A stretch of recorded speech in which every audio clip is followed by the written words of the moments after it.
మీకు కూడా ఆయన ప్లాన్ కావాలా, మీ ప్లాన్ కావాలా? ఎంతమంది ఒప్పుకుంటున్నారు ఆయన ప్లానే కావాలి? మీరు ఓడిపోవాలనుకుంటున్నారా యేసయ్య చేతుల్లో ఘోరంగా? నేనైతే ఘోర పరాజయం పొందాలి, రోజు పొందాలి యేసయ్య చేతుల్లో. గుర్తుపెట్టుకోండి, దేవుని చేతిలో యాకోబు గెలిచినంత వరకు యాకోబు నిజ జీవితంలో ఓడిపోయాడు. ఎప్పుడైతే దేవుని చేతిలో యాకోబు ఓడిపోయాడో అప్పుడు దేవుడు అన్నాడు, నీవు గెలిచితివి అని. దేవుని చేతిలో మన చిత్తం, మన ఉద్దేశం ఓడిపోతేనే నిజ జీవితంలో మనం గెలుస్తాం. అసలు నా చిత్తం చెప్పనా, అసలు సేవకు వద్దని, నేను అసలు సేవ చేయొద్దని. మన వాళ్ళే అడైద్దిరా నాయన, నోరు కంట్రోల్ చేసుకోవాలి, కళ్ళు కంట్రోల్ చేసుకోవాలి, చేతులు కాళ్ళు అన్నీ కంట్రోల్ చేసుకోవాలి, కనీసం భార్యను కూడా అంటానికి లేదు. పొరపాటున అన్నాను అనుకో, భార్యకి వెళ్ళి చూసి పక్కనే విశ్వాస పరిగెత్తుకుంటే అన్నయ్య ఎందుకు కేకలేని పడ్డా ఇంటో అని చెప్పి. కనీసం కోపం వచ్చి ఒక భార్య ఒక దెబ్బ కొట్టినా సరే ప్రసంగం చేయతి కాదు, ప్రసంగ పీఠ మీదకి. ప్రభునందు ప్రియులారా, మనం ఓర్చుకోవాలి, సహించాలి, భరించాలంటే మరి నేను దెబ్బ కొట్టినప్పుడు చూసిన విశ్వాసం ఏమంటారు? నిజంగా మామూలు ఓర్పు కాదు, అస్సలు కొట్టడుగా, అస్సలు కొట్టడు అంటారు కదా. అంత ఓర్పు మన దగ్గర లేదు, నోరు కంట్రోల్ ఉండదు, టెంప్టేషన్స్ అణుచుకునేటువంటి శక్తి మనకు లేదు. కాబట్టి నాకు సేవ వద్దు, పైసలు సేవ చేసే వాళ్ళకి సాయం చేస్తాను, నేను చేయను. నా బ్రిక్స్ కంపెనీ బ్లెస్ చేయి, ఆశీర్వదించు, ఇంకా బాగా పెద్దది పెడతా, మిషన్లు పెట్టి పెద్ద పెద్ద మిషన్లు పెట్టి కొంతమందికి ఉపాధి కల్పిస్తా. ఏది బ్రిక్స్ చేసేటప్పుడు నా ప్రార్థన ఇది, ప్రభా నీ దయతో నాయన లోళ్ళు సరుకు చిన్నగా రన్ చేస్తున్నా ప్రభా, ఏదో చిన్నగా మొదలైంది, ట్రాక్టర్లు సరుకు తోలుతున్నాను ప్రభా, ఏదో కాస్త డబ్బులు ఇస్తున్నావు, స్తోత్రం, ఇంకా ఆశీర్వదించాయా, ఇంకా ఆశీర్వదించు ప్రభా, బాగా డబ్బులు నాయన. ఇప్పుడు దాకా అప్పులే కదా ప్రభా జీవితం అంతా, ఇప్పుడే కొంచెం డబ్బులు వస్తున్నాయి నాయన, ఇంకా డెవలప్ చేయి ప్రభా, డెవలప్ చేయి ఫుల్గా. ఇది నా ప్రార్థన. ఆశ్చర్యం ఏంటంటే అవేవి నెరవేరలా. నా ఇష్టాలన్నీ ఓడిపోయి మళ్ళీ ఖాళీ పాత్రకి కూర్చున్నా.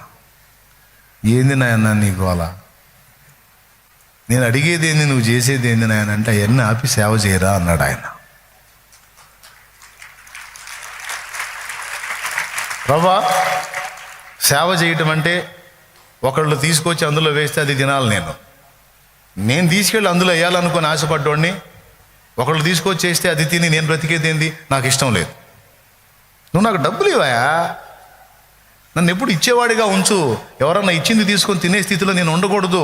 నాకు రోషం ఎక్కువ అబ్బా, ఆత్మాభిమానం ఎక్కువ అబ్బా. నిజంగా దేవుడు నా ప్రార్థన విని ఆమెన్ అన్నట్టయితే ఇటొక రాళ్ల కుప్ప మధ్యలో నేను కూర్చునేవాడిని.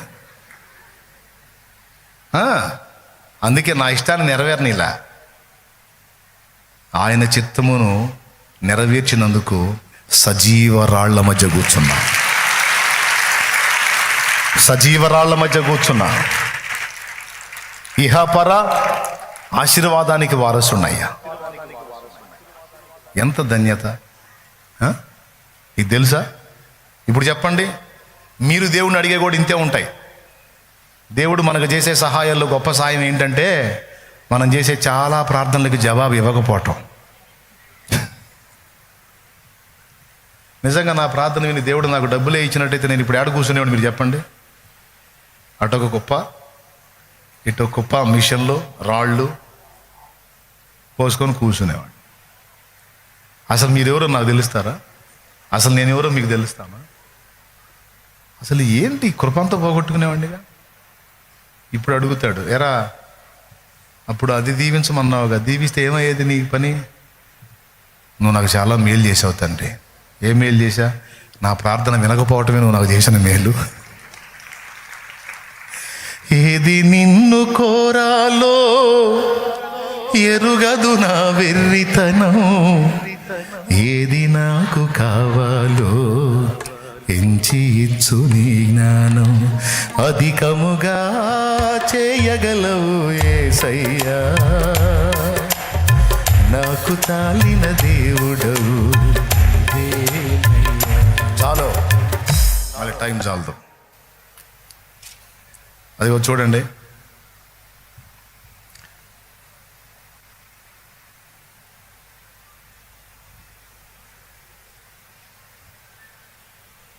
అవన్నీ చూపించారు పిల్లలకి. వాళ్ళ నాన్న చేసిన కష్టం.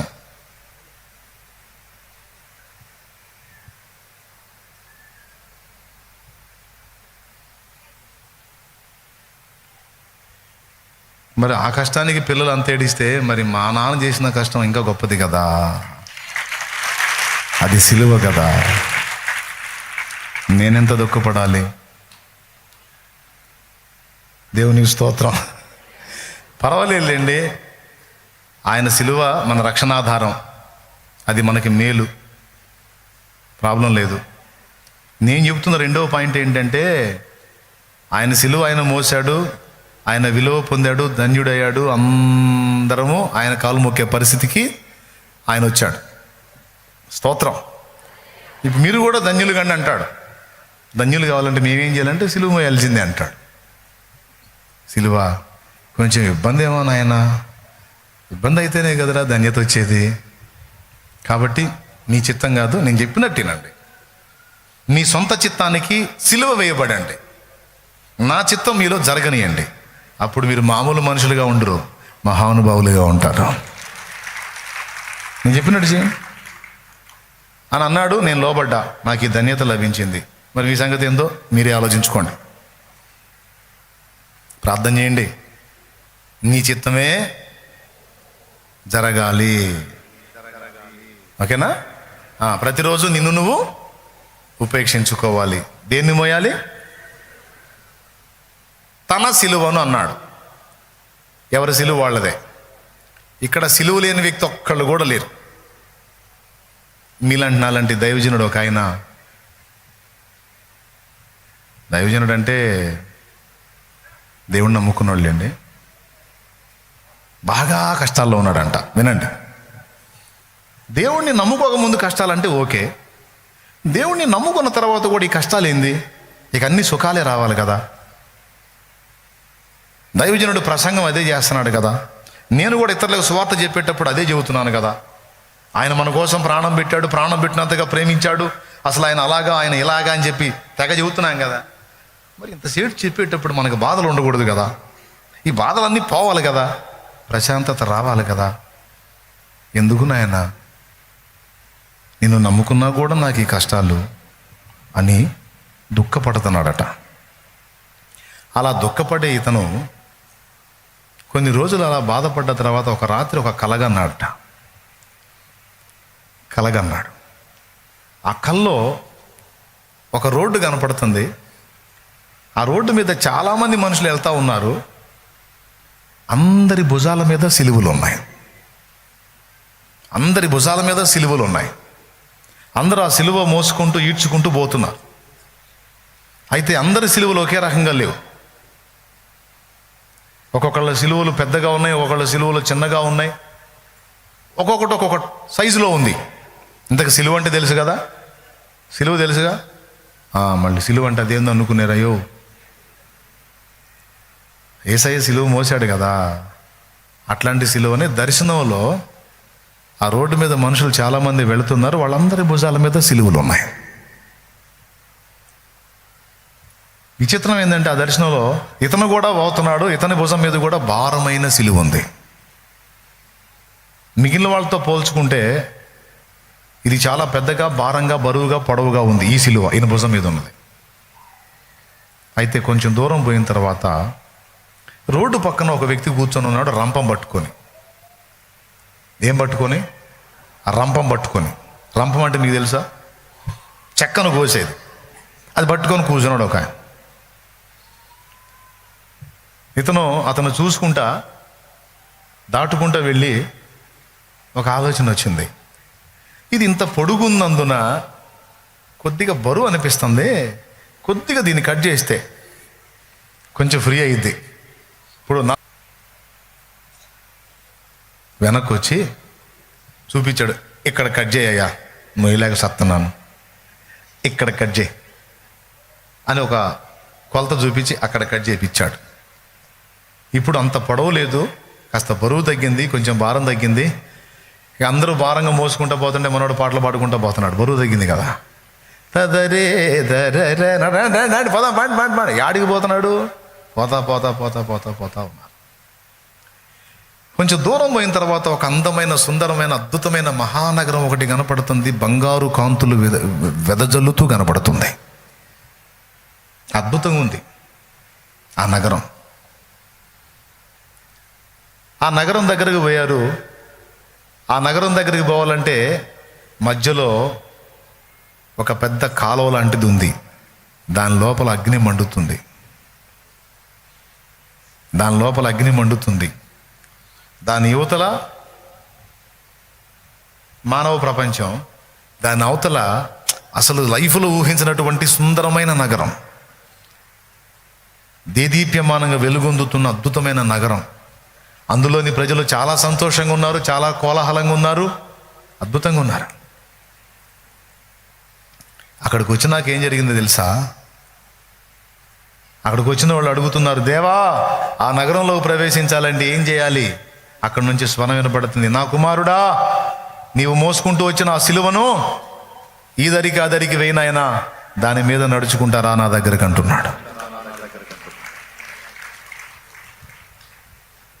పాపం అట్లనే భారంతో ఇడుసులాడుతూ వచ్చిన వాళ్ళు అక్కడికి వచ్చి కరెక్ట్గా దాన్ని వేస్తే ఈ దరికి ఆ దరికి సరిపోతుంది, దాని మీద నడుచుకుంటూ వెళ్ళిపోతున్నారు, ఆ సిలువ మాయమైపోతుంది. మనోడు వచ్చాడు. మనోడు వచ్చి అట్టు ఇగిపోతే వాడు ఎంతైతే కట్ చేయించాడు అంత తగ్గుతుంది. ఇప్పుడు ఏం చేయాలా? తండ్రి ఏమిటి దారి అన్నాడు. ఆయన అడుగుతున్నాడు, నీకు ఎంత అవసరమో అంత నేను మోపాను, నువ్వెందుకు కట్ చేశావు అంటే ఇట్టుంటుంది అనుకోలేదు తండ్రి నేను. పో, అందరూ మోసుకుంటూ పోతున్నారు చూడండి. సాలిపోయింది, ఐడియా వచ్చింది. రంపం తీసుకుని వచ్చి, రండి మీ భారాన్ని తగ్గించుకోండి. కోశాడు.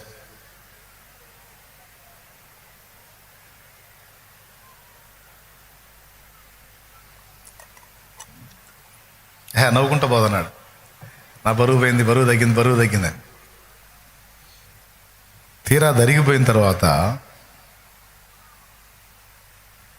మళ్ళీ డౌట్ వచ్చింది.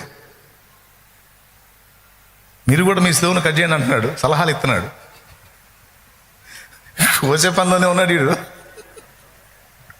మనం కానీ ప్రార్థన చేసినట్టు, నాకు ఈ బాధలు వద్దు, నాకు ఈ ఎగచాట్లు వద్దు, నాకు ఈ సమస్యలు వద్దు, నాకు ఈ కష్టాలు వద్దు, నాకు నిందలు వద్దు. ఆహా, మీరంతా వెర్రివారు, నన్ను చూసి నేర్చుకోండి అంటున్నాడు. అద్దుగా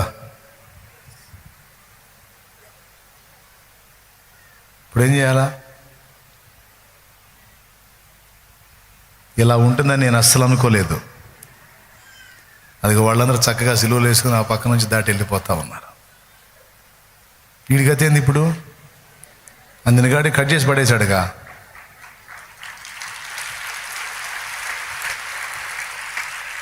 ఏమండి, అది సగానికి కూడా రాలా. అది చూడు, తప్పు చేసిన నన్ను క్షమించు దేవా. కొంతమంది మనస్తత్వాలు అలా ఉంటాయి. యేసయ్య చెప్పాడు, ప్రతివాడు తన సిలువనెత్తుకొని, అంటే ఎవరికి తగ్గ సిలువ వాళ్ళకి దేవుడు డిజైన్ చేసి పెట్టాడు. అది ఏ రూపంలోనన్నా ఉన్నాయి. అప్పు రూపంలో, సమస్య రూపంలో, వ్యాధి రూపంలో, బాధ రూపంలో, నింద రూపంలో, అవమాన రూపంలో, మాట వినని కుటుంబ సభ్యుల రూపంలో, మారు మనసైన భర్త రూపంలో, భార్య రూపంలో, పిల్లల రూపంలో, అప్పుల రూపంలో, ఏ రూపంలో నీ మీద ఆయన సిలువ మోపాడో, శ్రమకు అనుమతించాడో, నీ చిత్తమే సిద్ధించుగాక తండ్రి అని నువ్వు సాగిపోవాల్సిందే. ఇవన్నీ మనల్ని ఎక్కడికి చేరుస్తున్నాయంటే పరిపూర్ణులుగా చేసి, సంపూర్ణులుగా చేసి, మనలో ఉన్న మురికిని, మాలిన్యాన్ని తొలగించి మనల్ని శుద్ధ సువర్ణం చేసి నిత్య రాజ్యానికి, ఆయన పక్కన కూర్చోవడానికి మనల్ని అర్హులుగా చేస్తాయి. రెండవ సిలువ సంగతి కూడా అయిపోయింది. ఫస్ట్ సిలువ ఎవరిది? ఓకేనా? ఆ రెండవ సిలువ ఎవరిది? నువ్వేసే సిలువ మొత్తావా? నీ సిలువ నువ్వు మోయాకాయ్ అలా, నీ సిలువ నువ్వు మోయి. అదే మొయ్యలేక రంపాలు తీసుకొని తిరుగుతున్నావు.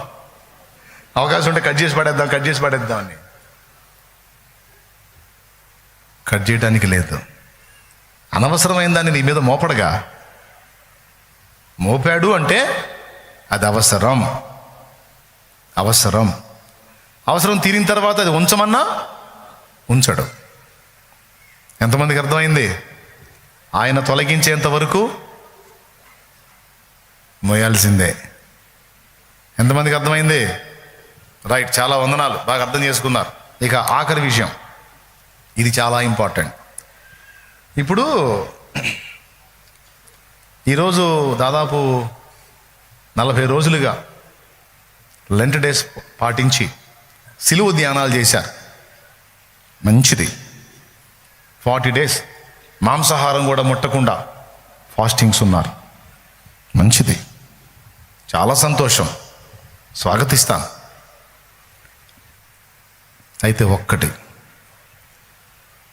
మనం లెంట్ డేస్ ఫాలో అవుతున్నాం, ఉపవాసాలు ఉంటున్నాం, సిలువని ధ్యానిస్తున్నాం, మంచిది. కానీ ఒక్క విషయం మనం చేయనందున, మనం 40 దినాలు ధ్యానించిన సిలువ మనం ఇంతగా పరిశీలించిన సిలువ నిష్ప్రయోజనం అవుతుంది. అదేంటో తెలుసా? ఆ సిలువ ప్రకటింపకపోతే అది నిష్ప్రయోజనం అవుతుంది, వ్యర్థం అవుతుందని మీకు తెలుసా?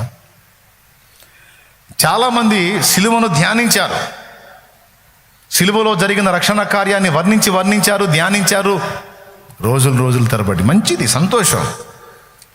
ఇంతసేపు ధ్యానించిన సిలువ నీ ద్వారా ఎంతమందికి ప్రకటింపబడుతుంది అన్నది నా ప్రశ్న, నాది కాదు, దేవుని ప్రశ్న.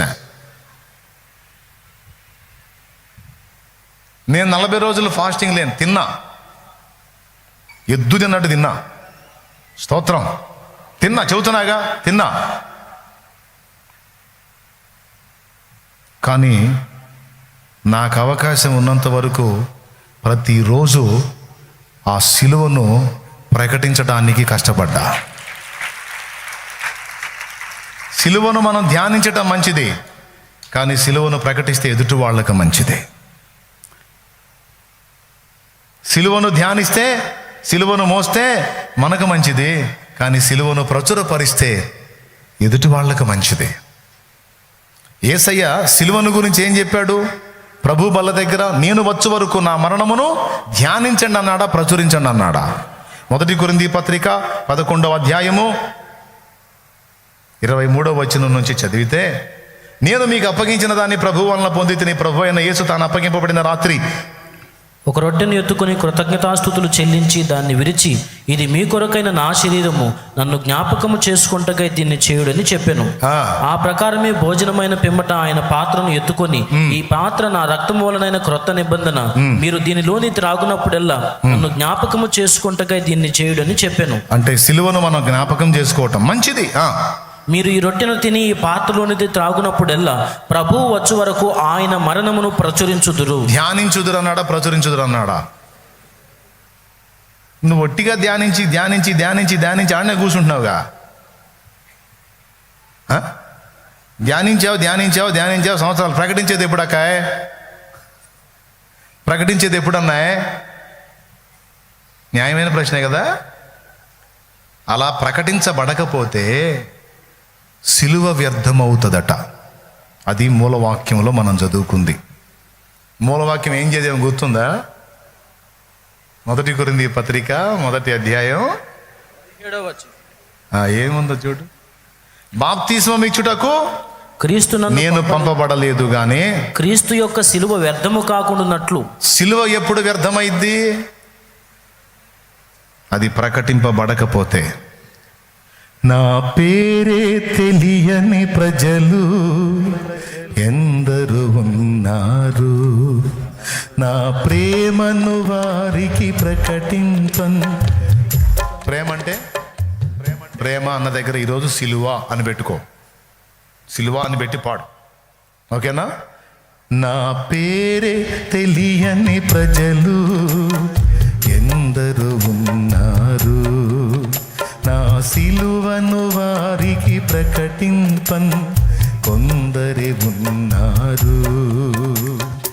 ఎవరైనా మీలో ఒకరైనా, ఎవరైనా మీలో ఒకరైనా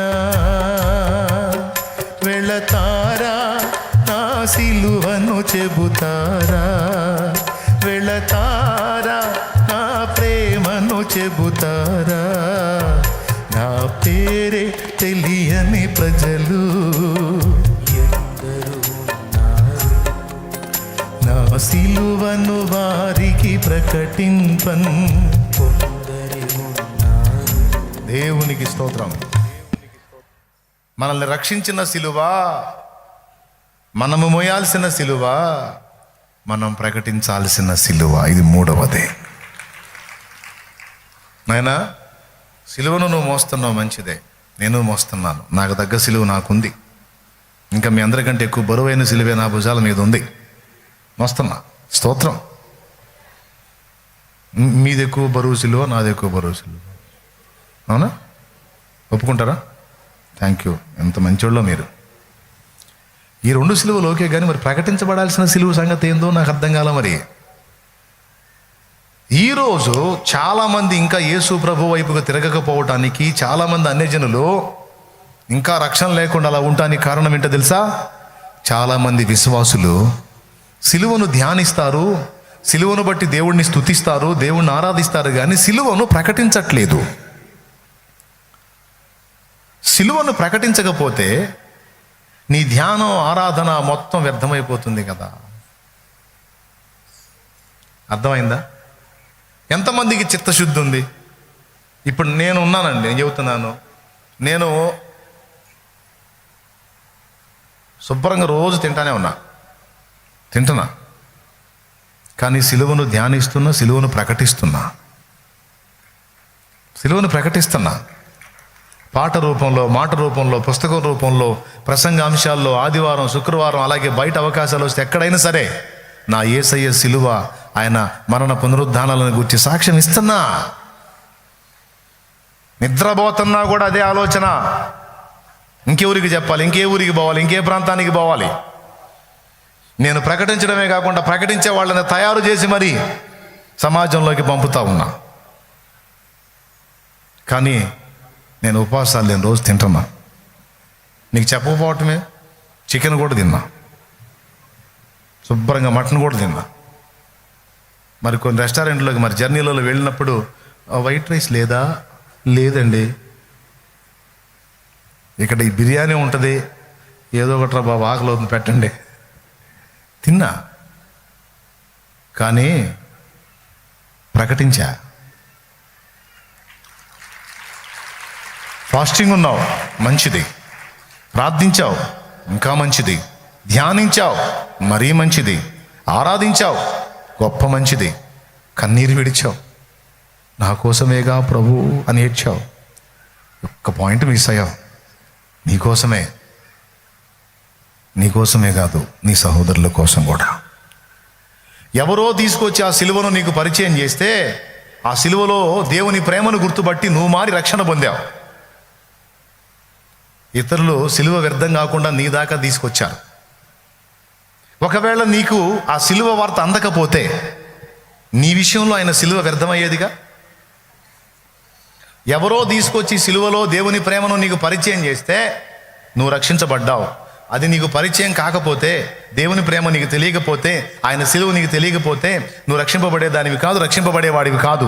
అప్పుడు నీ విషయంలో ఆయన సిలువ మరణం వ్యర్థమైపోయేది కదా బిడ్డ. ఎందుకో తెలుసా? నాకు వచ్చే ప్రతి అవకాశాన్ని ఉపయోగించుకొని సిలువని చెప్పేది. ఆ సిలువలోనే దేవుని ప్రేమ నీకు బోధపడుతుంది. ఆ సిలువ సువార్తకే ఒక పాపిని మార్చే శక్తి ఉంది. అందుకే ప్రతి కూటంలో ఏదో ఒక సందు చేసుకొని యేసయ్య ప్రాణత్యాగాన్ని, సిలువ బలిదానాన్ని, సిలువలో చేసిన యాగాన్ని నేను చెప్తా ఉంటాను. మీలో కొంతమందికి అనిపిస్తుంది, ఎప్పుడు చూసినా ఏదో సందర్భంలో ఏదో సందు చేసుకొని ఆయన సిలువని తీసుకొస్తాడు, ఆయన ప్రాణత్యాగం అని తీసుకొస్తాడు, ఆయన ప్రేమను తీసుకొస్తాడు అంటే ఇందుకే నాన్న, ఇందుకే. నా ప్రభు శిలువ వ్యర్థం కాకూడదు. ఊరు, వాడ, పల్లె, అడవిలో సైతం ఆయన శిలువ ప్రకటింపబడాలి.